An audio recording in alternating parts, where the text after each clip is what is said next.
Todos hemos escuchado alguna vez ese refrán que dice de tal palo, tal astilla. En este caso, en la lectura de ayer tenemos el cumplimiento de ese refrán. En el capítulo 1 de la primera de Tesalonicense, el apóstol Pablo relata los elementos propios de una comunidad viva en el Espíritu, y en el capítulo 2, en los primeros 8 versículos, va a enumerar, basándose en su propio testimonio, los elementos propios de un verdadero apóstol, pastor y misionero. ¿Cuáles son esos elementos? Pues, en primer lugar, valentía ante la oposición y la persecución. El apóstol Pablo, antes de predicar en Tesalónica, sufrió una gran persecución, encarcelamiento e incluso torturas en Filipos. Y esto no le disuade para seguir predicando el Evangelio en Tesalónica, donde, según nos relata el libro de los Hechos, también padecerá persecución. Y nos preguntamos, ¿por qué Dios no favorece a sus mensajeros dándole facilidades, comodidad y seguridad? Uno de los resultados de padecer por el ministerio es que se purifica la intención, y ese es el segundo elemento, la pureza de la intención. Cuando hay una intención sana, lo que se busca es la salvación de las almas y la gloria de Dios. Y en esto somos partícipes del sacrificio de Cristo. Cristo como ofrenda agradable para el Padre en nombre de los hombres, y Cristo como don entregado por el Padre. Y así los verdaderos apóstoles, pastores y ministros, misioneros, también lo llegan a ser. Por eso él dice que su exhortación no se mueve por intereses ocultos, sino por la verdad del Evangelio. Buscaba agradar a los hombres, y dice, hablamos, pero no para agradar a los hombres, sino agradar a Dios que prueba nuestros corazones. Un verdadero apóstol, un verdadero pastor, un verdadero misionero vive ante Dios, vive para cumplir con el propósito de Dios en su vocación, en su llamado, no para conseguir aplausos ni una empresa. El carrerismo es uno de los mayores peligros del ministerio. Rechazo de la avaricia. Nunca usa palabras lisonjeras con la idea de despojar de sus bienes a los otros. No buscó halago ni provecho económico. La misión es un servicio, no un negocio. Hoy abunda el carrerismo, hoy abundan los emprendedores, los empresarios, los coaches, los que venden cursos, los que trafican con la palabra de Dios, y faltan pastores, mientras la mies está blanca para la siega y el Espíritu Santo sigue suscitando en el pueblo una oración, una súplica. Envía obreros a las mies, o envía verdaderos pastores. Desinterés de la gloria humana, humildad en el ejercicio de la autoridad. Nunca quiso imponerse, aún teniendo una autoridad apostólica, y una autoridad apostólica entendida en el sentido bíblico. Los apóstoles eran testigos directos de la resurrección y habían sido enviados directamente por Jesucristo. Por eso la iglesia históricamente no va a reconocer más apóstoles después del Pablo el último, el que se autodenomina el abortivo. La iglesia tradicionalmente va a reconocer sucesores de los apóstoles en cuanto al cargo, en cuanto a la conservación de la doctrina apostólica, pero no va a haber reconocimiento de apóstoles hasta en el neopentecostalismo de hace, 20 años. Pablo se presenta como ejemplo de pastor, de apóstol y misionero en un amor tierno y cercano, y habla de una imagen, la nodriza que da el pecho, que amamanta. Es una imagen de ternura, de cariño, pero es literalmente que el alimento es producido y generado en la nodriza, en la madre, en la que amamanta, y de esos nutrientes la criatura vive. Así la comunidad adquiere todos estos rasgos de comunidad viva en el espíritu de amor, de entrega, de sacrificio, de fidelidad, de sinceridad, de primer amor, de espiritualidad verdadera.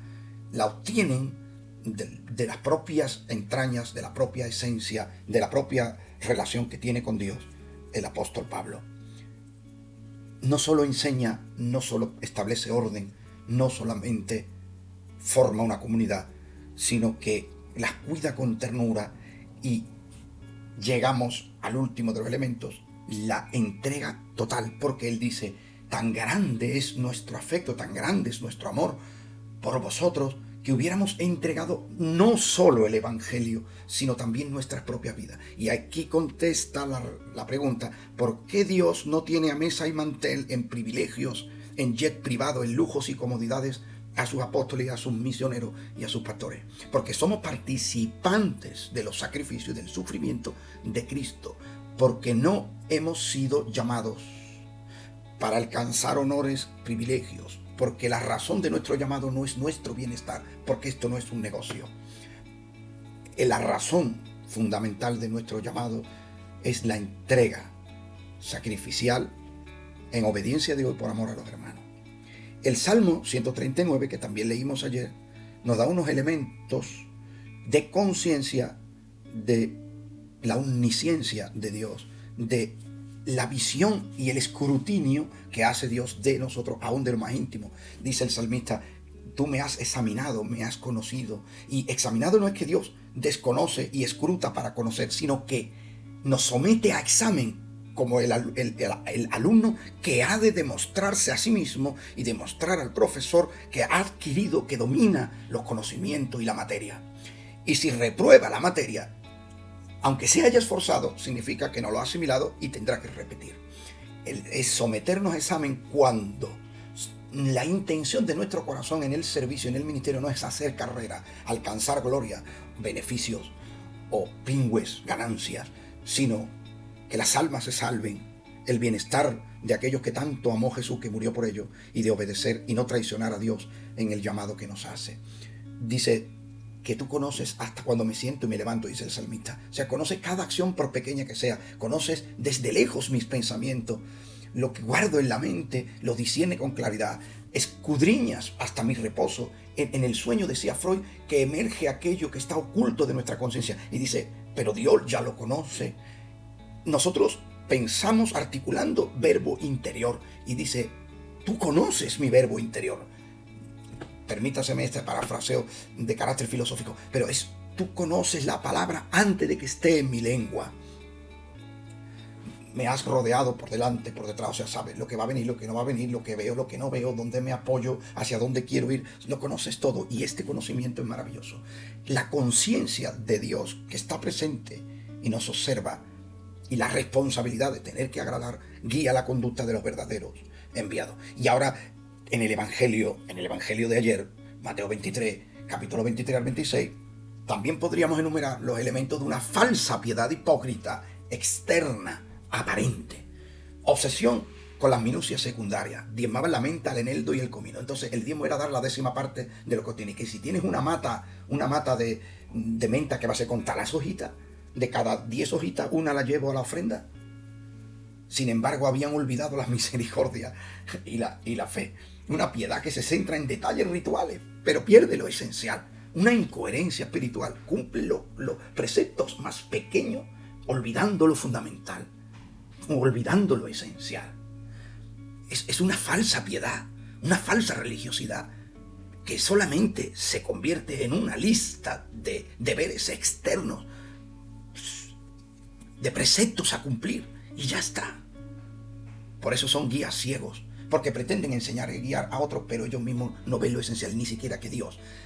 Detrás de toda esa apariencia vacía no hay nada. Los sacrificios del Antiguo Testamento llegaron a ser desechados por Dios, diciendo incluso que le repugnaban, pero no los sacrificios en sí mismos, sino porque eran sacrificios vacíos de contenido. Todavía podemos hacer oraciones, acudir al culto, leer la Escritura, participar de los sacramentos, y podemos hacerlo vacíos solamente por un ritualismo de cumplir.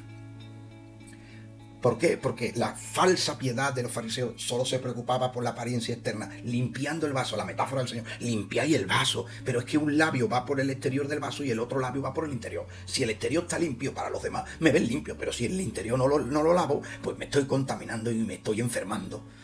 Una corrupción interior. Por fuera parecéis de una manera, pero por dentro estáis llenos de robo y de injusticia. Claro, porque su ministerio era para ganancia, su ministerio era para obtener honor, privilegios y ganancias, hacer carrera, carrerismo. Por favor, por favor, por favor, tengamos discernimiento, especialmente los que sienten hoy un llamado y se están preparando para ejercer el ministerio pastoral. Por favor, ten discernimiento. Si tú quieres hacer carrera, hazlo, pero no en el ministerio. Haz carrera en lo laboral, haz carrera en lo político, haz carrera en el arte, haz carrera en cualquier otra cosa. En el ministerio no, por favor, porque será la perdición tuya y de los que te escuchan. En definitiva, la falsa piedad de los fariseos constituía una hipocresía práctica, dándole más valor a lo externo que a la conversión del corazón. Por eso Jesús indica que la verdadera limpieza empieza por dentro. Fariseo, limpia primero lo del interior. Que Dios nos ayude, a mí el primero. Yo no pretendo dar lecciones de nada, pero alguien tiene que decir estas cosas. Yo soy el primero que se siente interpelado por esto y que me voy a la oración para pedirle al Señor que me purifique. Pero hermanos míos, pongamos la mano en el corazón y confesemos delante de Dios que no somos como debiéramos ser y que no estamos como debiéramos estar, pero tenemos esperanza en la gracia salvadora y que el Señor nos va a ayudar a mejorar y a crecer.